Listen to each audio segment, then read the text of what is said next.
अस्सलाम वालेकुम प्यारे बच्चों। Class 7th subject science. प्यारे बच्चों, हम डाइजेशन पढ़ रहे हैं 2-3 दिन से। तो आज एक और पार्ट है हमारा, जो मेन पार्ट है डाइजेशन का। बल्कि इसमें मेन तो हमने पढ़ लिया स्मॉल इंटेस्टाइन के बारे में। इसमें थोड़ी सी डाइजेशन होती है, ज़्यादा डाइजेशन स्मॉल इंटेस्टाइन में होती है। तो आज हम पढ़ेंगे उस पार्ट को जिसका नाम है स्टमक, जिसको बोलते हैं मैदा। स्टमक जो है ये एक it is a part of digestive system. mouth from the mouth, a pipe like structure enter into a bag like structure called stomach। एक बैग लाइक, एक पाइप लाइक स्ट्रक्चर जो माउथ से नीचे आता है, उसका नाम, जो कि एक थैले में दाखिल होता है, एक थैले नुमा स्ट्रक्चर जिसका नाम मैदा है। तो हम इसके बारे में पढ़ेंगे आज, इसके बारे में कि स्टमक होता क्या है, इसके स्ट्रक्चर क्या है। तो प्यारे बच्चों, जो ऊपर से जो पाइप आती है, ये पाइप जिसका नाम उसोफेगस है, ये इसोफेगस आके यहाँ मैदे के साथ जिसका जंक्शन है, यहाँ ये जुड़ती है, एक किस्म का एक पार्ट है।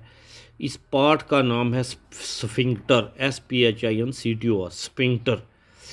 स्फिंक्टर जो है ये कार्डियक स्फिंक्टर इसको बोलते हैं, क्योंकि कार्डिया जो है, कार्डियक कहते हैं हार्ट को, ये हार्ट के साथ जुड़ी हुई है, साथ में हार्ट भी होता है इसके, इसलिए इसको कार्डियक स्फिंक्टर बोलते हैं।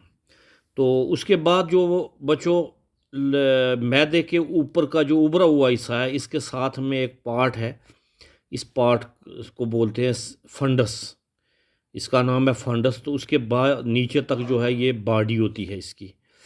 तो ये जो इनके बीच में, स्टमक के बीच में ये जो है इस किस्म का ये फोल्ड्स होते हैं। इन फोल्ड्स का क्या नाम है, ये फोल्ड्स, ये जो आपको दिखाई दे रहे हैं, इन फोल्ड्स का क्या नाम है, इनको बोलते हैं रजी। क्या बोलते हैं? रजी।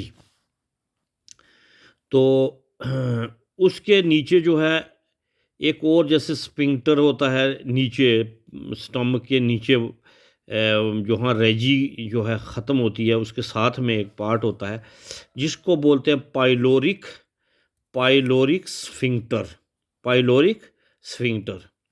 उसके बाद जो लास्ट का ये जो हिस्सा है, ये समझ लो ये इंटेस्टाइन में ही दाखिल होता है। तो ये जो रजी है, जिसके अंदर फोल्ड्स होते हैं, ये स्मॉल छोटे छोटे उभरे हुए जो हैं, इन इन इन जो ये रजी होती है, इसका काम फंक्शन क्या है? ये जो रजी है इंक्रीज द सरफेस एरिया, ये सरफेस एरिया को बढ़ाती है, to increase the surface area. तो उसके बाद अगर हम मज़ीद इसके बारे में कुछ पढ़ेंगे तो इसकी जो है मैदे की जो हैं, जो हैं 3 types of muscular layer of the stomach में मस्कुलर लेयर होती है। तो इसके बारे में हम मज़ीद आगे फिर पढ़ेंगे। तो मज़ीद पढ़ने के लिए मैं आपको इसके लेयर्स के बारे में बताता हूँ कि जो हमारा स्टमक है इसमें कौन कौन सी लेयर्स होती हैं। पहले हम तय जो हैं इसकी, उसके बारे में पढ़ेंगे।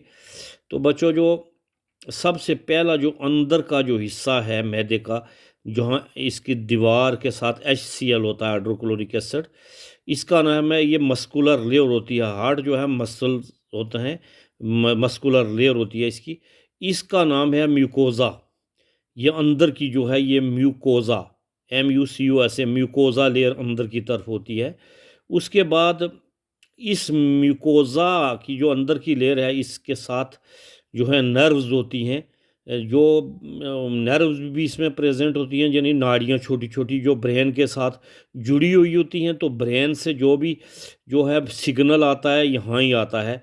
तो ये जो अंदर की तह है इस ब्रेन के साथ, और इसके एक और चीज़ मौजूद होती है इस अंदर की लेयर में, वो ग्लैंड्स होते हैं, जो कि मतलब ग्लैंड जो हैं जूस पैदा करते हैं, जो कि हाज़मी निज़ाम में मदद करते हैं, यानी कि मैदे के अंदर कोई भी जो चीज़ है उसके तो फोल्डिंग ऐसे होती है, कॉन्ट्रैक्ट होता है फिर रिलैक्स होता है, तो इस तरीके से ये मटेरियल को आपस में मिलाते हैं, खूब मिला मिला के मतलब फिर कभी कभार मतलब क्या होता है, इसको हाज़म होता है, कई बार मतलब उल्टी आती है, वोमिट आती है, तो इसी की वजह से जब ये फोल्डिंग ऐसे करती हैं, सिकुड़ती हैं, तो कहीं मैदे में कोई प्रॉब्लम होती है, फिर वो वोमिटिंग आ जाती है। तो असल में मैकेनिकल डाइजेशन इसी के अंदर ऐसे ऐसे शुरू हो जाता है। तो उसके बाद ये ब्रेन के साथ जुड़ी होती है, तो जूस इसमें डाइजेस्टिव जूस पैदा होते हैं। उसके बाद जो है बच्चों, सब म्यूकोसा है, इसका कोई ख़ास फंक्शन नहीं होता है। म्यूकोसा, सब म्यूकोसा, उसके बाहर की लेयर को, ये जो अंदर की लेयर है उसके बाद बाहर की लेयर, इसको सब म्यूकोसा बोलते हैं। फिर उसके बाद जो है ये जो है मस्कुलर लेयर होती है इसकी, इसकी हम टाइप्स भी पढ़ेंगे। उसके बाद जो है लास्ट का पार्ट जो है इसका सेरोसा, सेरोसा भी इसके साथ लास्ट जो पार्ट है, ये लास्ट का पोर्शन, इसको क्या बोलते हैं, इसको बोलते हैं सेरोसा।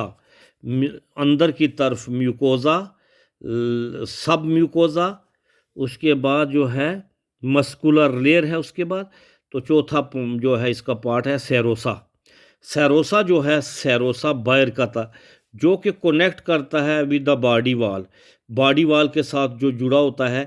तो इसमें बॉडी के साथ इस ये जुड़ा हुआ होता है।